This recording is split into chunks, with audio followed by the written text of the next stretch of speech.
अगर जो उसका डीएनए टेस्ट कराएंगे तो उसमें राजपूत नहीं आएगा। कि इस प्रकार के व्यक्ति के पिछवाड़े पर लात मारकर उसका बहिष्कार करें। उसे जिस व्यक्ति से भी आप इंटरव्यू लोगे, कोई राजपूत समाज उसका सपोर्ट करने के लिए तैयार नहीं है। कोई नमस्कार, स्वागत है आप सभी का हिंदुस्तान 24 पर और मैं आप सबके साथ विपिन चौधरी। मुरादाबाद के रहने वाले राष्ट्रीय करणी सेना के राष्ट्रीय उपाध्यक्ष ठाकुर योगेंद्र राणा का एक बयान इस समय सोशल मीडिया पर खूब वायरल हो रहा है। किस तरीके से उन्होंने कैराना से सपा सांसद इकरा हसन के लिए अपमानजनक टिप्पणी की है, किस तरीके से उन्होंने एक बेहुदा प्रस्ताव इकरा हसन के सामने रखा है। अब इस घटना को लेकर खूब हंगामा मचा हुआ है, क्योंकि ठाकुर योगेंद्र राणा राजपूत समाज से जुड़े हुए हैं। तो लोग सवाल उठा रहे हैं कि क्या यही राजपूत समाज की संस्कृति है, क्या यही राजपूत समाज की सभ्यता है। आज इस बड़े ही महत्वपूर्ण और गंभीर विषय पर बातचीत करने के लिए हमारे साथ थाना भवन से पूर्व में ब्लॉक प्रमुख रहे ठाकुर शेर सिंह राणा जी मौजूद हैं। ठाकुर साहब, सबसे पहले तो हिंदुस्तान 24 पर मैं आपका बहुत बहुत स्वागत करता हूँ। आपका भी बहुत बहुत स्वागत, आभार। ठाकुर समाज अपने मान सम्मान के लिए लड़ता है, मान सम्मान की बात करता है। तो मेरा सवाल आपसे ये है कि क्या बस मान सम्मान ठाकुर समाज का ही है, स्वाभिमान ठाकुर समाज का ही है, और जो जातियां हैं उनका कोई मान सम्मान, कोई स्वाभिमान नहीं है? बहुत ठीक प्रश्न किया आपने। ऐसा नहीं है। मान मर्यादा के लिए हमेशा राजपूत समाज अग्रिम पंक्ति में रहा है।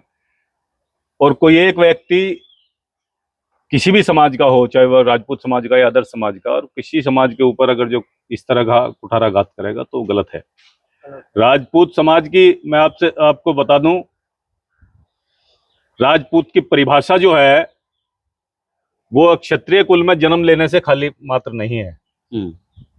उसके गुण कर्म स्वभाव भी राजपूत वाले होने चाहिए। राजपूत वो जो रण की भेड़ी बजते ही जिसका रोंग रोंग फराता हो, और आसे आन पे मरमटने का जो जंग में पाठ पढ़ाता हो, और जान पे अपनी खेल खेल कर शत्रु पर छा जाता हो, और पैसे प्रण का पक्का होकर जो हंस हंस कर प्राण गवाता हो, और तैसे ताज व तख्त को भी ठुकरा दे जो आन की खातिर वह राजपूत कहलाता है। प्रत्येक साथी को अपने अंदर झांकने की, ताकने की आवश्यकता है। वो देख सकता है कि मैं कितने % राजपूत हूं, उसके गुण कर्म स्वभाव। अब राजपूत वो नहीं है जो दारू पी के नाली में पड़ा हो, राजपूत कहना लायक नहीं है, वो नीच है। पहले जो व्यवस्था थी, वर्ण व्यवस्था, वो कर्मों के अनुसार थी। अब जिसने जिस जाति में जन्म ले लिया, अगर राजपूत के यहाँ पैदा होगा तो राजपूत, ब्राह्मण के यहाँ पैदा होगा तो ब्राह्मण, ब्राह्मण के यहाँ पैदा होकर उसको पढ़ना लिखना नहीं आता तो क्या है का ब्राह्मण। राजपूत के यहाँ पैदा होकर अगर जो उसके हरकत नीच वाली है, दारू पीना है, नाली में लेटना है, किसी की सेवा नहीं करना है, किसी के साथ झगड़ा करना है, जो दूसरों की सुरक्षा नहीं कर सकता, तो कहे किस बात का राजपूत। ये जो योगेंद्र ने शब्द कहे हैं वो एक राजपूत के नहीं हो सकते। और राजपूत समाज किसी भी हद तक जाकर उसके खिलाफ ही रहेगा। आप कितने भी राजपूतों से इंटरव्यू ले लें, कहीं भी चले जाएं आप, कि कोई भी राजपूत उसके पक्ष में खड़ा नहीं पाएगा। वो भले कितना बड़ा करणी सेना का उपाध्यक्ष हो।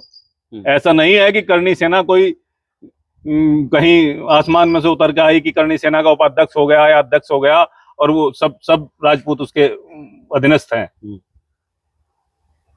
जो जिस तरह का कर्म करेगा, जिस तरह का व्यवहार करेगा दूसरों के साथ, उस प्रकार का सम्मान पाएगा। अब करणी सेना का अपने आप को उपाध्यक्ष भी बता रहा है। मां करणी का भक्त होने के बाद एक नारी का अपमान करना, यह किसी क्षत्रिय को, राजपूत को शोभा नहीं देता, किसी अन्य को भी शोभा नहीं देता। इकरा हसन का जिस तरीके से ठाकुर योगेंद्र राणा ने अपमान किया है और निकाह का प्रस्ताव उनके सामने रखा है, तो इस पर आपका क्या कहना है? घोर निंदनीय, एक नीच की हरकत है, एक कायर की हरकत है। इस प्रकार से सोशल मीडिया पर आना, हो सकता है योगेंद्र का कहीं योगेंद्र पे कोई आघात पहुंचा हो सकता है, मुझे जानकारी नहीं है। योगेंद्र के साथ, योगेंद्र की बहन बेटियों के साथ इस प्रकार का दुर्व्यवहार किसी के द्वारा हुआ हो, लेकिन क्या वो सांसद को टारगेट करेगा? क्या इकरा चौधरी को टारगेट करेगा? नाहिद हसन ने, मुनव्वर हसन ने, इकरा हसन ने अगर जो उसके विरोध में कहीं कुछ कहा हो, उनका व्यवहार उनके साथ गलत रहा हो, तो वो कह सकता था। मेरी रात फोन पे बात हुई योगेंद्र से, मैंने उसे कहा भाई तुमने इस तरह की हरकत की है, गलत किया है, तुझे इसका खामियाजा भुगतना पड़ेगा। तुझे इस समाज में पैदा होने का अधिकार नहीं था, तो तूने अपने कुल को कलंकित किया है। और सबको एक व्यक्ति, एक तुच्छ व्यक्ति अपनी मानसिकता के आधार पर, अपने कर्मों के आधार पर, अपने वक्तव्य के आधार पर अगर जो पूरे समाज को कहीं नीचा दिखाने का काम करे, वो तो उससे बड़ी गैरत की कोई बात हो नहीं सकती। योगेंद्र का जवाब था कि मेरी बेटी को कुछ मुस्लिम लड़के इसी तरीके से परेशान कर रहे हैं और मुझे डेली वे फोन पर धमकी दे रहे हैं। तुझे अगर जो फोन पर धमकी दे रहे हैं तो हम तेरे साथ, लेकिन तू किसी की अगर जो बहन बेटी के ऊपर आघात करेगा। इकरा हसन यहाँ सांसद से पहले हमारी बेटी है, क्षेत्र की बेटी है, और समस्त राजपूत समाज ने, समस्त 36 बिरादरी ने इकरा हसन को सपोर्ट किया है, उसको सांसद बनाया, और उसके सुरक्षा का, उसकी रक्षा का हम सबका कर्तव्य बनता है जो उसके क्षेत्र के व्यक्ति हैं। और बाहर से जितने भी मैं सोशल मीडिया के माध्यम से हमारी बात को सुन रहे हो, उनसे भी अनुरोध करूंगा, इस प्रकार के व्यक्ति का समाज से बहिष्कार होना चाहिए। और योगेंद्र को अगर जो उसको समझ है तो उसको सबसे पहले माफी मांग लेनी चाहिए। योगेंद्र के पिताजी से भी अनुरोध करूंगा, अगर जो उसके परिवार में उसके भाई, पिता, माता, उसकी पत्नी है, उनसे भी अनुरोध करूंगा, अगर जो अपने व्यवहार में बदलाव नहीं लाता तो उसको उसकी सजा का इंतजाम कर देना चाहिए। योगेंद्र राणा क्या राजपूत कहलाने के लायक है? बिल्कुल नहीं है। मैंने राजपूत की परिभाषा इसी सापेक्ष में मैंने आपको राजपूत की परिभाषा बताई है। राजपूत की परिभाषा बताने का मेरा कोई औचित्य नहीं था। राजपूत क्षत्रप रहा है जिसने समस्त जातियों का, समस्त वर्गों का रक्षा की है, तब वो क्षत्रिय बना है। और अगर रक्षा नहीं कर सकता तो उसे राजपूत कहलाने का या क्षत्रिय बनने का कोई अधिकार नहीं है। ठाकुर साहब, मेरा सवाल आपसे ये है कि जो योगेंद्र राणा है, उनका वीडियो तो आपने भी अच्छी तरह से देखा होगा। हाँ बिल्कुल। वो तो बोल रहे हैं कि भाई जो हिंदू और मुसलमान है, भाईचारा इसी तरीके से तो बनेगा। हाँ बिल्कुल ठीक है। हिंदू मुस्लिम का भाईचारा इस प्रकार की आपत्तिजनक टिप्पणी कर बनेगा। अगर जो उसका कथन ये है तो आप अंदाजा लगा सकते हैं कि या तो वो नशे में है या वो नीच है, या तो वो नशे में है या वो नीच है जो इस प्रकार का वक्तव्य दे रहा है। राजपूत भाईचारा किस प्रकार से बनेगा? राजपूत भाईचारा बनेगा आपसी सौहार्द से। आपसी सौहार्द तब बनेगा तब यहाँ का राजपूत, ब्राह्मण, गुज्जर, वैश्य, यहाँ का अगड़ा, पिछड़ा, मुस्लिम तब एक होगा, तब आपसी सौहार्द होगा, तब एक होगा। इस प्रकार की टिप्पणी करने से नहीं होगा। कोई लव जिहाद का ड्रामा करते हैं, कोई लव जिहाद को प्राथमिकता देते हैं, उससे आपसी भाईचारा बनने वाला नहीं है। यह तो एक मोनोपोली है किसी संगठनों की, वो हमेशा तोड़ने का काम करते हैं, बांटने का काम करते हैं। उसी क्रम में योगेंद्र के द्वारा ये वक्तव्य दिया गया है। और सस्ती लोकप्रियता हासिल करने के लिए इकरा हसन पर अटैक करना, वो भी इसमें एक मेन वो है। उसका अगर जो आपने वीडियो देखा हो, वो चड्डी बनियान में पड़ा है, शायद दारू के नशे में होगा। मूछें जरूर रखी है, लेकिन उन मूछों का सम्मान नहीं है, उसकी कदर नहीं है। अगर जो हमारे सर पर पगड़ी है और मूछें हैं तो उसका सम्मान करना सबसे पहले उस व्यक्ति का फर्ज बनता है जिसने वे रखी हुई है। इकरा हसन को टारगेट किया जा रहा है, क्या इसके पीछे वजह ये है कि भाई वो एक मुस्लिम सांसद हैं? इकरा हसन को टारगेट करना, मैंने अभी आपको बताया, सस्ती लोकप्रियता हासिल करने के बाद वो है।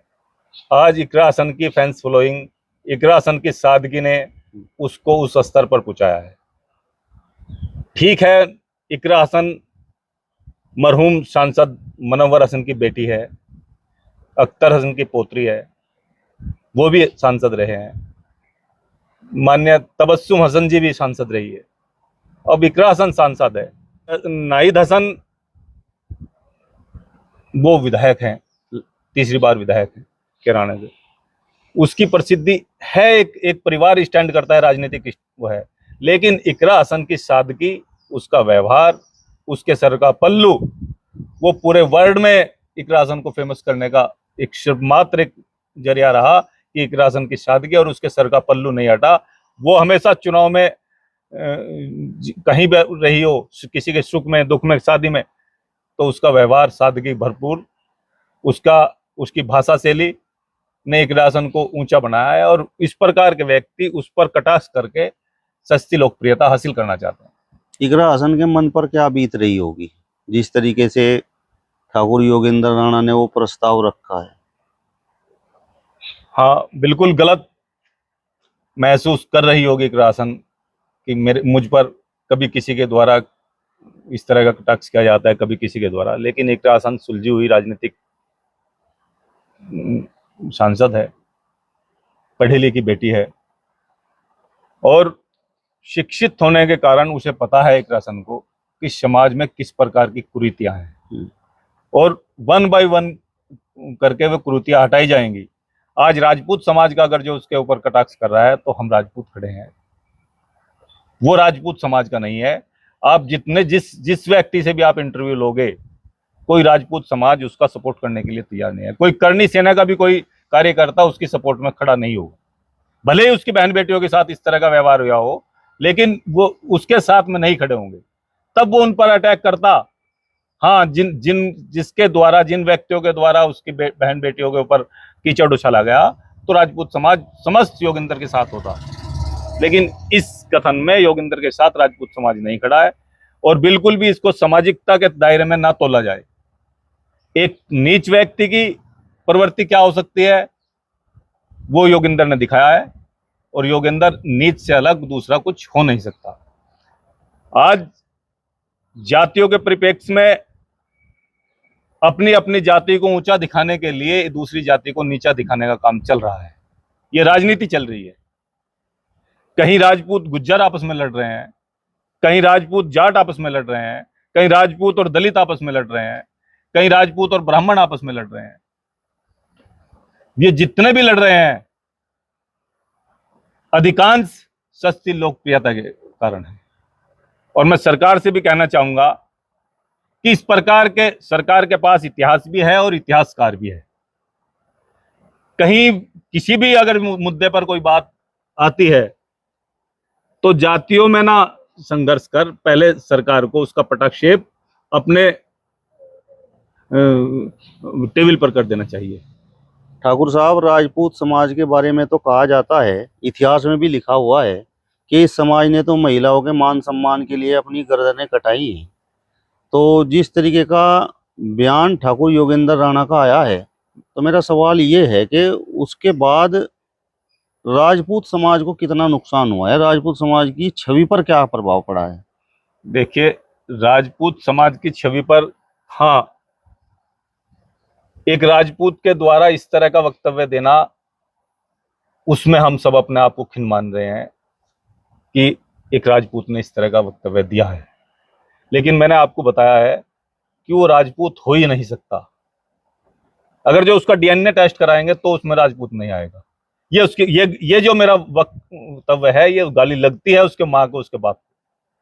मेरा कोई मनसा नहीं है उनको गाली देने का, लेकिन उसके कर्म के अनुसार वो राजपूत नहीं है। मैं कहना चाहता हूं कि मैंने जो राजपूत की परिभाषा आपको सबसे पहले बताई, अगर जो उसके कर्म सही होते तो ये बात नहीं होती। राजपूत समाज ने हमेशा महिलाओं का सम्मान किया है। अगर जो युद्ध कहीं लड़ने के लिए चले गए और महिला ने सामने हथियार उठा लिया तो राजपूत ने उस पर वार नहीं किया, वहां हारना पसंद किया, वहां पीछे हटना पसंद किया। अगर जो किसी महिला ने किसी कुर्सी पर बैठकर, किसी सिंहासन पर बैठकर राजपूत को ललकार दिया तो राजपूत ने उसके सामने भी नहीं किया। इतिहास है। मां पद्मावती, कितनी रानियों ने, कितनी क्षत्राणियों ने जोहर किया, वो सम्मान के लिए किया। और वही ताकि समाज को उससे सीख मिल सके, किसकी बहन बेटियों का सम्मान करना है, तो वही हमारे खून में है। और मैं तो सभी से यही कहूंगा कि जन्म के साथ साथ कर्म पर भी हमें ध्यान देना चाहिए। अगर जो कर्म अनुसार हम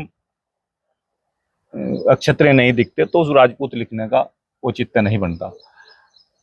ठाकुर साहब, इकरा हसन का भाई नाहिद हसन जी। विधायक भी है और बड़ा राजनीतिक परिवार भी है जी। तो इस घटना के बाद जो इकरा हसन के समर्थक हैं वो ये बोल रहे हैं कि भाई नाहिद हसन भी कुंवारा है और ठाकुर योगेंद्र राणा अगर हिंदू मुस्लिम भाईचारे की इस तरीके से बात कर रहे हैं तो शुरुआत पहले वो कर दें।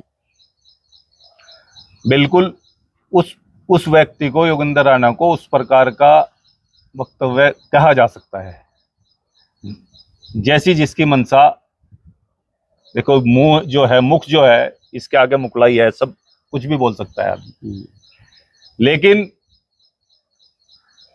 वह भी सही नहीं है, क्योंकि योगेंद्र ने इकरा हसन को के विषय में बोला है और इकरा हसन के पारिवारिक व्यक्ति योगेंद्र के खिलाफ बोल सकते हैं, बिल्कुल सही है, लेकिन कोई भी व्यक्ति अगर जो इस प्रकार का बोले वो गलत है। बहन बेटियों का सम्मान, इस प्रकार की उसकी बहन है, इस प्रकार की हमारी बहन बेटी इकरा है। मैं तो ये कहना चाहूंगा कि योगेंद्र, अगर जो इस वीडियो को कहीं देख रहे हो तो शर्म से कहीं डूब मरो, गलानी होगी तुम्हें और तुम्हारी शहादत योग किसी क्षत्रिय के काम आ जाएगी। कहीं कहने में आ जाएगा किसी क्षत्रिय के मुंह से अपशब्द निकला और उसने अपनी जान दे दी, उसे मर जाना चाहिए। और अगर जिसकी बेटी के साथ किसी ने इस प्रकार की हरकत की है, उसे कहा है, तो उसको मार दो, उसके ऊपर कार्रवाई करो, मुकदमा दर्ज कराओ। अगर तुम बलशाली हो, तुम करणी सेना के उपाध्यक्ष हो, करणी सेना बहुत बाहुबली है, तो आप अटैक करो उस पर, तुम सक्षम हो तो। और सक्षम नहीं हो तो दूसरों की बहन बेटियों को भी ताकना झांकना बंद करो। मैं आपका वीडियो देख रहा था, इस घटना के बाद आपके अंदर बड़ा गुस्सा है। चौधरी साहब, जब अपने कुल का, अपने समाज का अगर जो कहीं गौरव गिरता हो, जिस समस्त समाज ने महापंचायत करके भारतीय जनता पार्टी से किनारा करके, जो भारतीय जनता पार्टी का मूल वोट था, कैराना के अंदर हो, चाहे मुजफ्फरनगर के अंदर हो, चाहे सहारनपुर के सीट पर हो, अपना समर्थन इन सांसदों को देने का काम किया और उस बेटी को जिताने का काम किया जिसने अपने भाई को जेल में रहते हुए उसको विधायक बनाने का काम किया। बहादुर बेटी है, संस्कारिक बेटी है, और उस बेटी पर अगर जो कोई मेरे ही समाज का कोई इस प्रकार का कटाक्ष करे तो बर्दाश्त लायक नहीं है। अब हाँ, योगेंद्र अगर जो जनपद शामली का होता, जनपद मुजफ्फरनगर का होता, शायद उसके घर पर जाकर भी हम ओवर लिमिट हो जाते। लेकिन मैं बार बार वीडियो के माध्यम से यही कहूंगा, समस्त राजपूत समाज को यही कहना चाहूंगा, समस्त गुज्जर समाज को, जाट समाज को, ब्राह्मण समाज को, सभी को कहना चाहूंगा कि बहन बेटियों का सम्मान करना सीखे। अगर जो किसी को प्रपोज करना है और तुम्हारी हैसियत प्रपोज करने की है तो उसके घर जाइए, ठीक है, शादी ब्याह होती है, एक बेटी दूसरे के यहाँ जाती है, तभी हम सबकी उत्पत्ति है। लेकिन इस प्रकार से सस्ती लोकप्रियता हासिल करने के चक्कर में इस प्रकार का कटाक्ष करना और अपने आप के नाम के सामने राणा लिखना या करणी सेना का उपाध्यक्ष बताना, और करणी सेना से भी मैं अनुरोध करूंगा जो राष्ट्रीय अध्यक्ष इस प्रकार के व्यक्ति के पिछवाड़े पर लात मारकर उसका बहिष्कार करें, उसे अपने करणी सेना से बाहर का रास्ता दिखाएं। चलिए, तो ठाकुर शेर सिंह राणा जी को आपने सुना। फिलहाल इस वीडियो में बस इतना ही। अगली वीडियो में फिर आपसे मुलाकात होगी। तब तक बने रहिए हिंदुस्तान 24 के साथ। नमस्कार।